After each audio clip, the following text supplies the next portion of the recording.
All right, so back in action and really excited to welcome in our next guest. We have Rodrigo Medellin coming to join us, a renowned Mexican mammologist, a Rolex laureate, and an explorer at large with the National Geographic Society. He's credited with saving the tequila bat from extinction. He's slogged through caves shin deep in bat guano more times than he can count, as he's worked on the ecology and conservation of bats for over 40 years. I'm going to bring Rodrigo in right now. Rodrigo is never one who wants to miss a chance to share the amazing things that bats do for our ecosystems. Hey, Rodrigo. Hey, Joe, how are you? It's wonderful to be here again. I'm good. I'm good. It's so great to see you. Wonderful to see you. Rodrigo, I think this is the third year in a row you've joined us for the Biodiversity Festival, a Biodiversity Thank you for Festival hat having trick. me. I hope you don't get bored with my stuff. Never, never, never. How could we get bats, Rodrigo? How could we get what? Oh, no, come on. Things happen. Things happen. We never know. So let's All cross right. fingers and jump right on into it. All right, Rodrigo. Let's get that share screen going and let's dive into your world for a little bit. Sounds good. Here I go. All right. And, and, and, Looking good so far. Looking good so far. and is that better? Yeah, we are full screen. We are cooking. Woo-hoo! All right, we Wonderful. did it. All right. Thank you, Joe. Thank you very much. I'm always excited to share a few minutes with you all. I'm hoping that we're getting people from all over the world to see these amazing presentations. I mean, where else can you find rhinos and blue whales and penguins and all of these other things in the one platform? So please continue enjoying the festival. So here I go before any further ado. I am going to try to convince you about how important bats are for your everyday life. So, our nocturnal allies are these bats that are unfortunately badly treated around the world. And it is about time that we change that. And it is about time that you, who was watching me right now, start doing something about saving bats.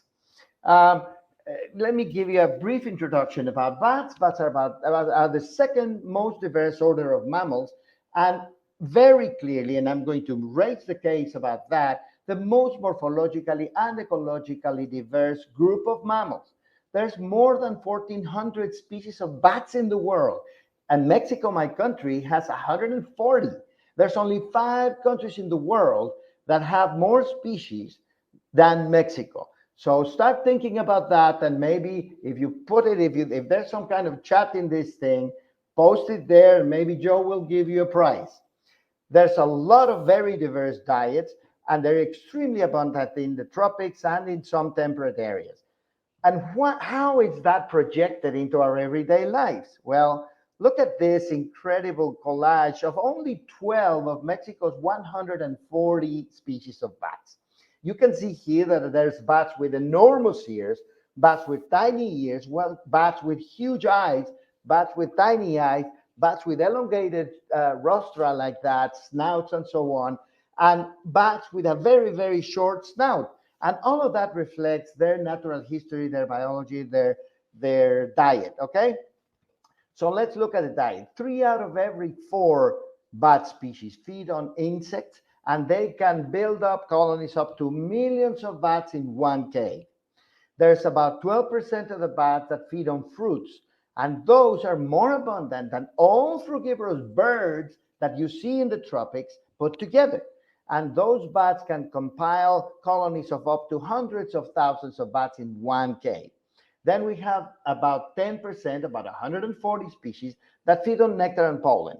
And those can also bring colonies up to hundreds of thousands. There's only 3 or 4 species that feed on fish. And then there is this other fascinating group that at some other point I'd love to talk about them for you all, that feed on the flesh of other vertebrates. And there's only 10 to 20 species around the world. And now there's only 3 species out of more than 100, more than 1,400 species, only 3 that feed on blood.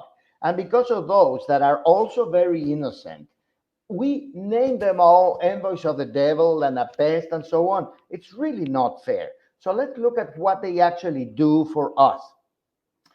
Number one, you can see there in the upper right corner of my screen the Mexican free-tail bat. This one species of Mexico's 140, this one species collects in many millions in many caves. Just in the northern fringe, northern border of Mexico, we estimate that there's between 20 and 30 million Mexican free-tailed bats, this one species, all right? Well, each million of these bats destroys 10 tons of insects every night. Just try to visualize what 10 tons of insects look like. And that is what these bats destroy every night, every million bats. And we have 20 to 30 just in that northern fringe. Just imagine what the others do, okay? That, of course, translates into all of this and a lot more. So if you ate any rice, if you're planning to have a lovely paella in the evening, if you're going to have some tacos, if you're having chips and salsa, any avocados, or popcorn for watching this incredible festival, or if you enjoyed your lovely coffee or tea in the morning, or if you're wearing any cotton clothes on you, well, guess what? You are in debt to these bats. And it is a debt that they do not expect for you to pay. They're not going to come collecting to your door. But please, it is time that we really appreciate and value them and do something to help them. The second benefit that I want to talk to you about is seed dispersal. And you can see there a beautiful fig-eating bat from Central and Southern Mexico and Central and South America. This bat is carrying a fig tree, a wild fig in its mouth. And what it's going to do is it's going to eat all of the pulp and then drop the seeds somewhere in the forest. So thank you in terms of recovering the forest, regenerating the tropical rainforest. It's actually these guys who do that for us. Here you will find some fruit that you are likely going to enjoy. For example, we have guavas in the upper left. We have figs right here, chico zapotes or zapodilla as they're called in the United States, or black zapote right here, or capulines, or ciruelas as we call the tropical plums, and many more. There's dozens and dozens and dozens of fruits. If you go to any tropical country, to a market, you are going to find lots and lots of these plants, lots and lots of these fruits that are there thanks to the bats that have been dispersing these seeds for millions and millions of years. So there you have it. The bats are giving you a lot more than just what I said. There's a very interesting, fascinating group of bats called the tent-making bats. And I have devoted 12 or 15 years of my life to study the tent-making bats because it turns out that we discovered that they disperse lots and lots of very large seeds. Let me show you what they do basically, and they do make a tent. They take, for example, in this case, a banana leaf, and they chew on both sides of the main vein, and then they pull the sides of the leaf downwards. So in the end, it looks like a tent, and it is working like a tent, as you can see here in this palm leaf.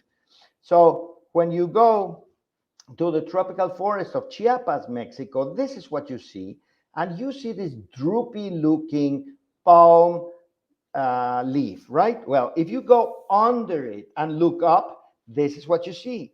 These are the culprits for this leaf to be droopy like that, and that is because they chewed all around in a circle like that, and then, of course, the leaf falls down like that. But it's still alive, and it is still providing sustenance to the plant, etc. And then if you look directly under this tent, then what you're going to see is a lot of these seeds that are big. The average size of these seeds is about 1.5 centimeters. So they're really, really big. And we never knew that bats disperse anything other than small seeds. Well, there you have it. They do disperse a lot of seeds, a lot of big seeds. And of course, those seeds are going to start sprouting and recovering the forest that you can see here. So here you're going to see one of these tent making bats in the action of actually building the tent. There you go. You can see there that the female is chewing on the side of the main vein, and then it's going to start pulling in the part of the leaf so that it folds down, and her family can land safely under that tent. So this is the only existing video of these bats building a tent. You're welcome if you want to try, but my God, this took Bernal Rodriguez, my student, more than 20 months in the field to get this behavior on camera.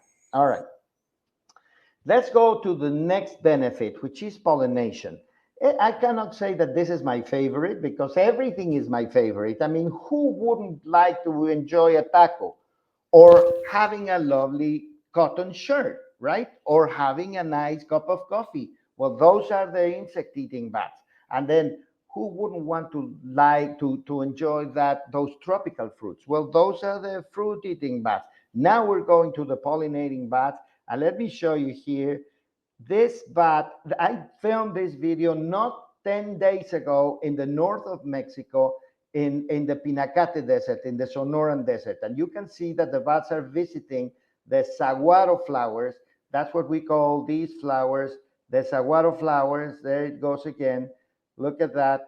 The saguaro is one of the biggest columnar cacti in the world. It can be 800 years of age, and it can reach up to 15 meters in height. And guess what? These bats are the main pollinators of the saguaros and other columnar cacti. But we know that there's lots of nectar feeding bats all around the world. So for example, in the upper right, you see here a little flying fox that is pollinating the flowers of durian. And durian is a lovely, lovely fruit from Southeast Asia that just for Thailand represents about $260 million every year, just by the fact that they are the only sole pollinators of this plant. All right? Okay. So pollination by bats really brings in a lot of economically and ecologically important species of plants, from columnar cacti to agaves to ceiba trees and many more. And those of you who don't know ceiba trees, please go to any Mayan text or any Mayan country, and you will see this authentically majestic, spectacular tree, one of the biggest trees in the tropics, the ceiba tree, that the Mayas used to think that your spirit, when you die, climbs up that lovely tree and gets to heaven. Of course, you would have to negotiate those horrible thorns, but that's part of the challenge if you want to get to paradise, right? Well, when the ceiba tree is in flower, look at the bats. They are visiting the flower and they come out completely yellow, to the level that some scientists have thought that they were actually a different species, because they come out completely dyed with that yellow pollen. And look at the color. It's bright, bright yellow just because of the ceiba tree pollen. That's it. So they are really pollinating a lot of things that are very, very important for the natural history of the forest, but also for human beings. And here is the star of the show. This is the lesser long-nosed bat. Here it is pollinating a flower of agave.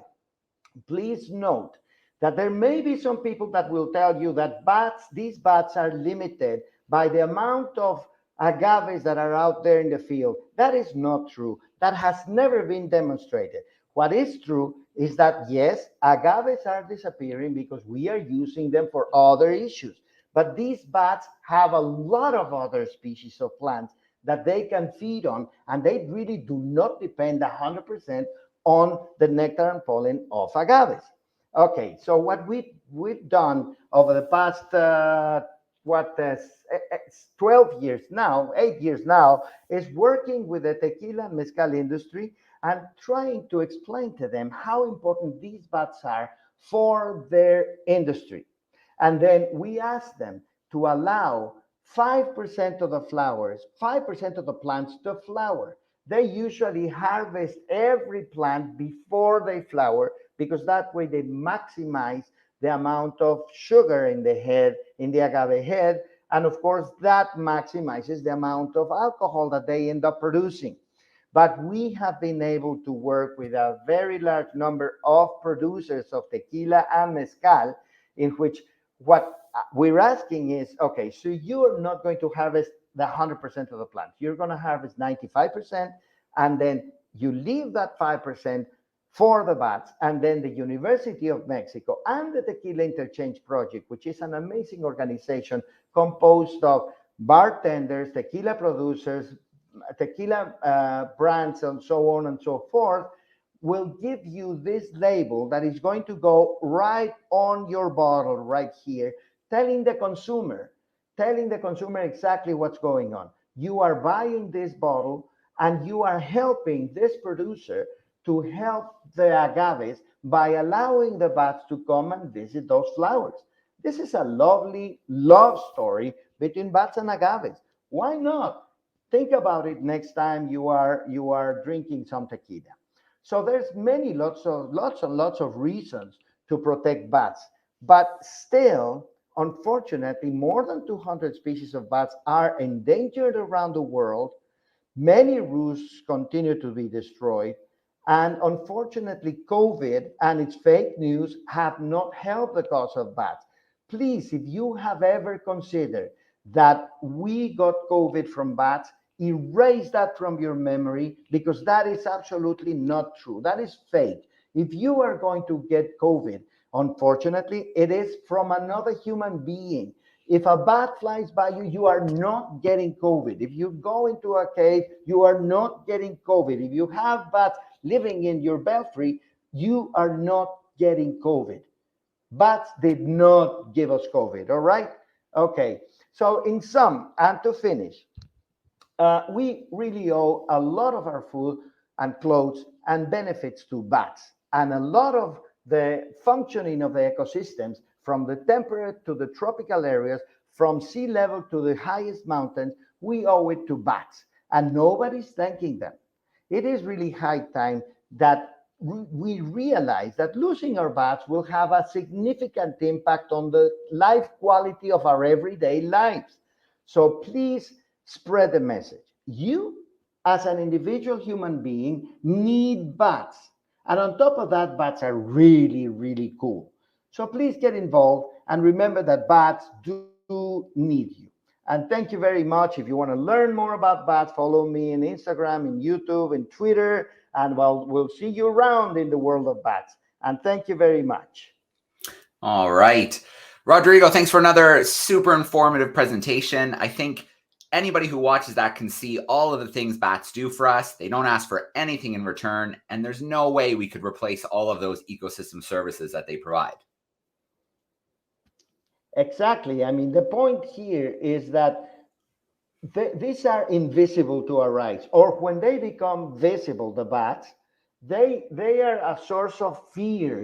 People fear them or consider them envoys of the devil or filthy animals, etc. It is time that we, in this Global Biodiversity Festival, in this Day of Biodiversity, Global World Day of Biodiversity, sit back and think, really?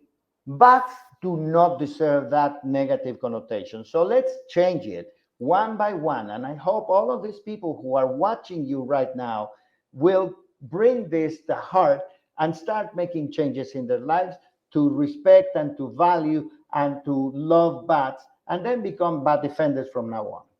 Absolutely, no question. And I have a suggestion here in the chat with adding one of those QR codes to the tequila bottle label. So when people scan it, you can see right there, you would not have this tequila without this bat. So a little appreciation there while people are having a little nightcap or something. That is a wonderful suggestion. Let me tell you that we have considered putting a QR there on the bottle. And I personally, I'm old-fashioned, Joe. You know that, and I love the fact that on the bottle you can see the bat right there. I love that concept. Yeah. But yes, it is the time of the millennials and it's time of the new generations, and we have to add the QR code. So All well right. taken. All right. Well, Rodrigo, I was looking forward to this presentation. Just last weekend, I was visiting my in-laws and I was laying on a lounger in the backyard as dusk was coming, and I saw my first bats of the spring here in Canada doing their thing, Excellent, flying through the fantastic. sky, snagging insects. So they're back here in Canada. I couldn't be more excited. And Rodrigo, 3 years running, we've had you championing the bats, changing people's minds, dropping facts on people. I mean, this festival started during COVID, when at the time bats were being blamed heavily for what was happening. Yeah, exactly. It is time to change it. And I'm glad, we're seeing light at the end of the tunnel. We're not completely out of the woods yet, but please keep in mind that bats will not give you COVID. But yes, also keep in mind that the best line of defense for the next pandemic is biodiversity conservation. If we protect and preserve the forest and the deserts and the highlands and the lowlands and the seas and the oceans, we will be safe from future pandemics. Absolutely. Rodrigo, thank you so much for being with us. Thank you so much for giving us a little bit of your evening. I know you're jumping back out into the world. So, Rodrigo, thank you so much. Thank you for the bats. And we'll hopefully see you in year 4. Thanks so much, Rodrigo. Thank you for having me, Joe. And it's always wonderful to see this incredible festival. Have a lovely rest of the festival. All right. We'll see you later. Thanks, Bye Rodrigo. now.